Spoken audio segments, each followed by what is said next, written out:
कोशिश कर हल निकलेगा, आज नहीं तो कल निकलेगा।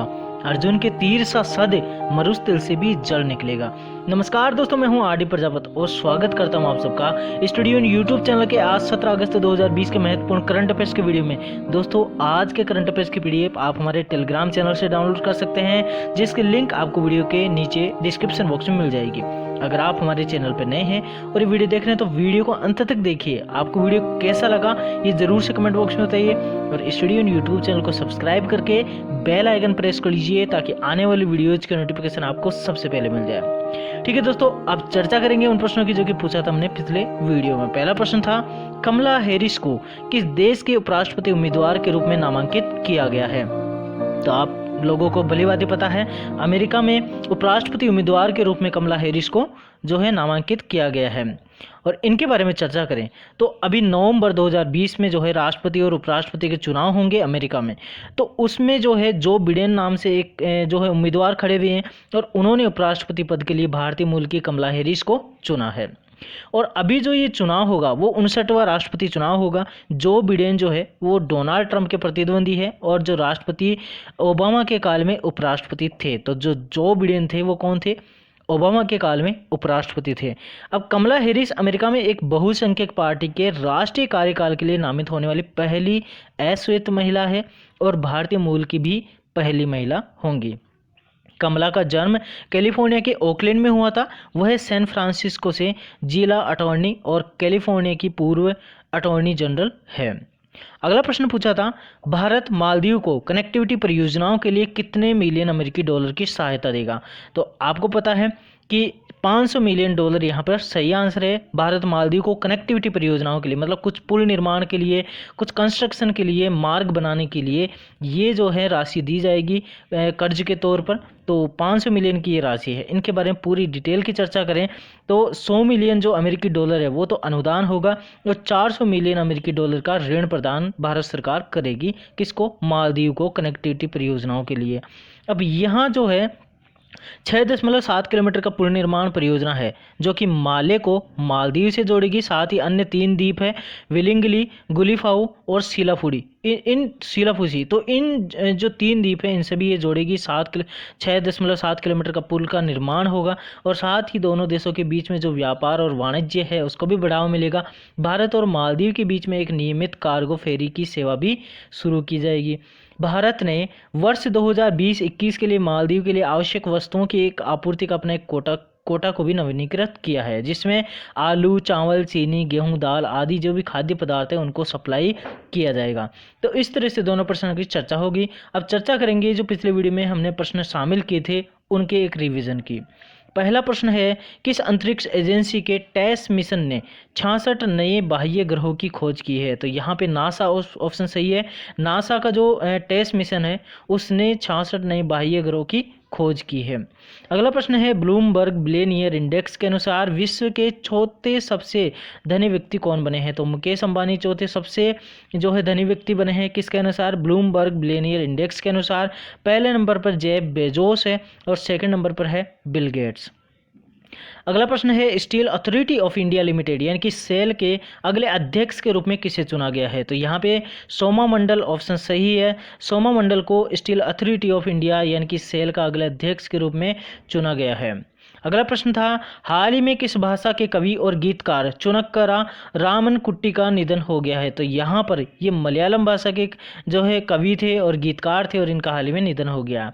अगला प्रश्न है, हाल ही में किस राज्य के खाजे हरमल मिर्च और मिंदोली केले को जीआई टैग दिया गया है या फिर मिला है? तो यहाँ पे गोवा सही आंसर है। ये गोवा के जो है खाजे तो एक मिठाई है, हरमल मिर्च है और मिंदोली केले हैं, तो इनको जो है जीआई टैग दिया गया है। अगला प्रश्न है, दलाई लामा द्वारा और only home a climate appeal to the world शीर्षक पुस्तक का विमोचन कब किया जाएगा? तो नवंबर 2020 में इस पुस्तक का विमोचन किया जाएगा जो कि दलाई लामा और एक पत्रकार के द्वारा लिखी गई है जिसका नाम है our only home a climate appeal to the world. अगला प्रश्न था, स्वस्थ भारत मिशन अकादमी का शुभारंभ किसके द्वारा किया गया है? तो गजेंद्र सिंह शेखावत जो कि केंद्रीय जल शक्ति मंत्री है उनके द्वारा इस अकादमी का शुभारंभ किया गया है। अगला प्रश्न है, हाल ही में जाने माने डैश जीके मेनन का निधन हो गया। तो ये जो थे पत्रकार थे, खेल पत्रकार थे और इनका हाल ही में निधन हो गया है। तो इस तरह से हमने चर्चा कर ली आज जो पिछले वीडियो के प्रश्न थे उनके एक रिवीजन की। अब चर्चा करेंगे आज 17 अगस्त 2020 के जो महत्वपूर्ण करंट अफेयर्स है उनकी। और उससे पहले बोलेंगे कि स्टूडियो यूट्यूब चैनल को आपने सब्सक्राइब नहीं किया है तो सब्सक्राइब कर लीजिए और बेल आइकन भी प्रेस कर लीजिए ताकि आने वाले वीडियोज की नोटिफिकेशन आपको सबसे पहले मिल जाए। अब चर्चा करते हैं पहले प्रश्न की, इंडिया बुल्स हाउसिंग फाइनेंस के गैर कार्यकारी अध्यक्ष कौन बने हैं। तो सुभाष चौहान मुंद्रा जो है वो इंडिया बुल्स हाउसिंग फाइनेंस के गैर कार्यकारी अध्यक्ष बने हैं और वो जो है 2018 में इंडिया बुल्स हाउसिंग फाइनेंस के बोर्ड में स्वतंत्र निदेशक के रूप में शामिल हुए थे। और वर्तमान में इससे पहले जो है ये रिजर्व बैंक ऑफ इंडिया के पूर्व डिप्टी गवर्नर भी रह चुके। India bulls housing finance limited के जो सह संस्थापक है और चेयरमैन है समीर गहलोत, तो उन्होंने हाल ही में जो है इस कार्यकारी अध्यक्ष पद से इस्तीफा दिया है और वो अब IBHFL की जो सहायक कंपनी है इंडिया बुल्स वेंचर लिमिटेड उसके मुख्य कार्यकारी अधिकारी के रूप में पदभार संभालेंगे। India bulls housing finance limited जो है वो भारत की दूसरी सबसे बड़ी हाउसिंग फाइनेंस कंपनी है और इसका हेडक्वार्टर गुरुग्राम हरियाणा में है। और वर्तमान में कार्यकारी जो अध्यक्ष चुने गए हैं, गैर कार्यकारी अध्यक्ष वो चुने गए हैं सुभाष चौहान मुंद्रा। ठीक है। अब अगला प्रश्न है, हाल ही में किसी अंतर्राष्ट्रीय आर्थिक संबंधों पर अनुसंधान के लिए जो गठित भारतीय परिषद है उसका अध्यक्ष नियुक्त किया गया है। तो प्रमोद भसीन को अंतर्राष्ट्रीय आर्थिक संबंधों पर अनुसंधान के लिए जो गठित भारतीय परिषद है उसका अध्यक्ष नियुक्त किया गया है। और इनके बारे में चर्चा करें तो जो प्रमोद भसीन है वो वर्तमान में Indian council for research on international economic relations है यानी कि ICRIER में बोर्ड ऑफ गवर्नर्स के उपाध्यक्ष हैं। और वर्तमान में जो अध्यक्ष थी जिनका नाम था ईसर जज अहलूवालिया, उन्होंने स्वास्थ्य कारणों के कारण ये पद छोड़ दिया और वो 15 साल से इस पद पर पहले से काबिज थी। ईसर जज अहलूवालिया को जो है 2009 में भारत सरकार द्वारा साहित्य और शिक्षा के क्षेत्र में पद्म भूषण से सम्मानित किया गया था। अगला प्रश्न है, साल 2020 में कितने पुलिसकर्मियों को जांच में उत्कृष्टता के लिए केंद्रीय गृह मंत्री के पदक से सम्मानित किया गया है। तो 121 ऐसे पुलिसकर्मी हैं 2020 में जिनको सम्मानित किया गया जांच में उत्कृष्टता के लिए केंद्रीय गृह मंत्री के पदक से। और इसके बारे में चर्चा करें तो यहाँ पे जांच में उत्कृष्टता के लिए केंद्रीय गृह मंत्री के पदक का उद्देश्य क्या है? अपराध की जांच में उच्च प्रोफेशनल मानकों को बढ़ावा देना और जांच अधिकारियों द्वारा जांच में इस तरह की उत्कृष्टता की पहचान करना। इस पद को प्राप्त करने वाले पुलिसकर्मियों की सूची में 21 महिला पुलिसकर्मी या पुलिस अधिकारी शामिल हैं। और दोस्तों इस पदक की शुरुआत कब हुई थी? 2018 में। अगला प्रश्न है, हाल ही में जाने माने Tamil film dash PK Muthusamy का निधन हो गया है। तो दोस्तों ये जो PK मुथुसामी थे ये गीतकार थे और ये तमिल भाषा के गीतकार थे और इनका हाल ही में निधन हो गया है। उनके कुछ प्रमुख गीत हैं जैसे कि मपिलाई वंदार और चिन्ना चिन्ना नदांदू, और एक और गीत है मननकू मरम ब्रह्मा। एक्चुअली ये तमिल भाषा के कुछ शब्द हैं जो कि समझ में कम आ रहे हैं, तो आप देख सकते हैं।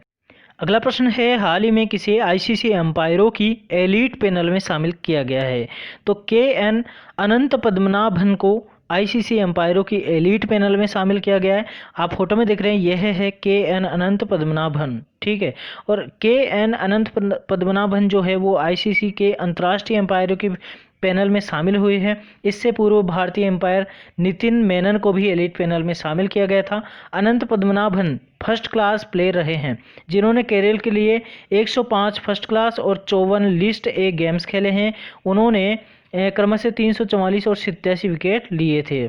अनंत पद्मनाभन जो है वो उनके जो अन्य साथी है सी शमसुद्दीन, अनिल चौधरी और वीरेंद्र शर्मा, उनको भी ICC के अंतर्राष्ट्रीय पैनल यानी कि एलीट पैनल में शामिल किया गया है।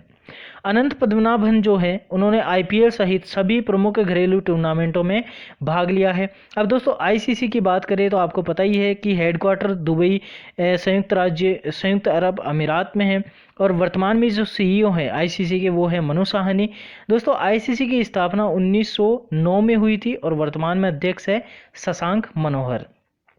अगला प्रश्न है, किस राज्य में महिला सशक्तिकरण के लिए अरुणोदय यानी कि अरुणोदय यहाँ पे लिखा हुआ है तो योजना की शुरुआत की गई है? असम राज्य यहाँ पर सही आंसर है। महिला सशक्तिकरण के लिए अरुणोदय योजना की शुरुआत असम में की गई है। और इसके बारे में चर्चा करें तो असम सरकार ने महिलाओं को आर्थिक रूप से सशक्त बनाने के लिए महत्वाकांक्षी योजना चलाई है जिसका नाम है अरुणोदय। और इस योजना के तहत प्रत्येक महीने 1730 गरीब परिवार है उनको 380 रुपये प्रति माह प्रदान किया जाएगा। इस योजना के तहत विधवाओं, तलाकशुदा, अविवाहित या फिर अलग अलग जो महिलाएं हैं उनको विकलांग व्यक्तियों के साथ परिवारों को जो प्राथमिकता दी जाएगी, मतलब इस तरह की जो कंडीशन में महिलाएं हैं उनको उनके परिवारों को प्राथमिकता दी जाएगी। और इसके लिए लाभार्थी असम का निवासी होना चाहिए और साथ ही उसकी समग्र घरेलू जो आय है वो 2 लाख रुपए से कम होनी चाहिए। अब दोस्तों ये जो योजना है जिसका नाम है अरुणोदय योजना वो शुरू की गई है असम में। बात कर लेते असम की, तो राजधानी है दिसपुर। असम में 33 जिले हैं और स्थापना या गठन माने असम का तो 26 जनवरी 1960 को। वर्तमान में राज्यपाल है जगदीश मुखी और मुख्यमंत्री है सर्बानंद सोनोवाल। और असम में विधानसभा की 126 सीटें हैं, राज्यसभा की 7 और लोकसभा की 14 सीटें हैं। अगला प्रश्न है, हाल ही में कौन सा देश इजराइल के साथ शांति समझौते पर हस्ताक्षर करने वाला पहला खाड़ी देश बना है? तो यहाँ पर संयुक्त अरब अमीरात सही है। इजराइल के साथ अभी संयुक्त अरब अमीरात है उसने शांति समझौते पर हस्ताक्षर किए हैं। और इस समझौते के अनुसार जो है इजराइल और यूएई आने वाले हफ्तों में सीधी उड़ानों, दूरसंचार, पर्यटन, ऊर्जा, सुरक्षा, स्वास्थ्य देखभाल पर समझौता हस्ताक्षर करेंगे और साथ ही कोविड-19 महामारी से भी लड़ने की रणनीति बनाएंगे। ये जो समझौता है अमेरिकी व्हाइट हाउस में किया गया है। दोस्तों संयुक्त अरब अमीरात है यानी कि यूएई है, तो इसकी राजधानी है अबू धाबी और इजराइल की राजधानी क्या है? यरूशलेम। और इजराइल के प्रधानमंत्री है बेंजामिन नेतन्याहू। अगला प्रश्न है, हाल ही में किसके द्वारा नेशनल डिजिटल हेल्थ मिशन यानी कि NDHM लॉन्च की घोषणा की गई है? तो प्रधानमंत्री नरेंद्र मोदी द्वारा नेशनल डिजिटल हेल्थ मिशन की घोषणा की गई है। और इनके बारे में चर्चा करें तो इस योजना के तहत अभी ये कब की गई है? तो प्रधानमंत्री नरेंद्र मोदी ने 74वें स्वतंत्रता दिवस के मौके पर उन्होंने जो भाषण दिया उसमें नेशनल डिजिटल हेल्थ मिशन यानी कि NDHM के लॉन्च की घोषणा की। और इस योजना के तहत हर भारतवासी का अपना एक यूनिक आइडेंटिटी नंबर होगा जिसमें व्यक्ति के स्वास्थ्य से संबंधित जानकारियां सुरक्षित रहेगी। नेशनल डिजिटल हेल्थ मिशन के तहत आधार कार्ड जैसा एक कार्ड मिलेगा जिसके जरिए क्या होगा, मरीज के निजी जो भी मेडिकल रिकॉर्ड है उनका पता लगाया जा सकेगा।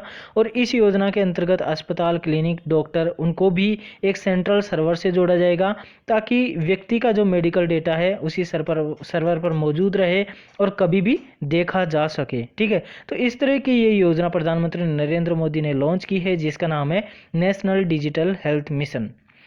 अब ये तो हो गई आज के प्रश्नों की चर्चा। अब करेंगे जो आपके लिए महत्वपूर्ण प्रश्न है जिनका जवाब आपको कमेंट बॉक्स में देना है।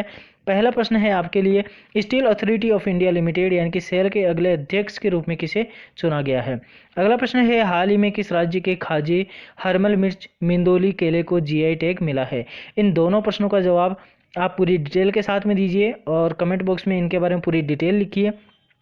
इसी के साथ में आज के करंट अफेयर्स का सेशन समाप्त होता है। आपको वीडियो कैसा लगा जरूर से कमेंट बॉक्स में बताइए। साथ ही स्टूडियो यूट्यूब चैनल को अभी तक आपने सब्सक्राइब नहीं किया है तो सब्सक्राइब कर लीजिए, बेल आइकन प्रेस कर लीजिए ताकि आने वाले वीडियोज के नोटिफिकेशन आपको सबसे पहले मिल जाए। ठीक है दोस्तों, इसी के साथ में विदाई लेते हैं। Thank you so much. जय हिंद, जय भारत।